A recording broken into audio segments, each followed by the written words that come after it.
Ahoj, toto je moje první video a dneska vám chci ukázat mým prvním videem můj nejoblíbenější server. Tady to je základní informace, si přečtěte. Tohle je taky pravidla. VIPs můžete aktivovat. Obyčejný VIP za 50 korun.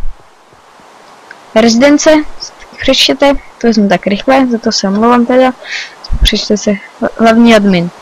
Zukin 9 a Plaster.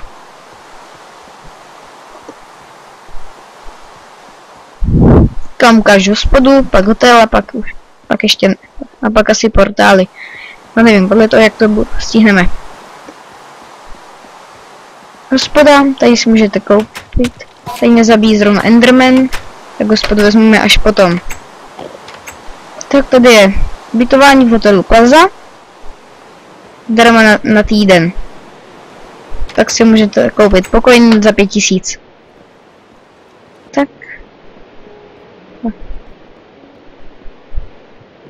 Tak. No.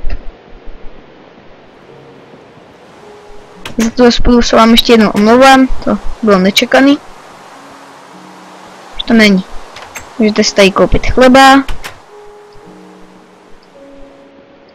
Pak tady toto je, to mám tady, když tak. No, potom můžete sníst, nebo čemu jinému to neslouží. Tady jsou portály. To je zpátky na spawn, tady nějaká džungle, Tesco, tam si můžete koupit materiál na dům, peklo, End, ten je zrovna mimo provoz, tady to je poušť a tady to je skákačka kovy. Na konci na vás čeká odměna. Mekáč, McDonald. A tamhle to pak je, už ani nevím. Z Verimex to byl. No.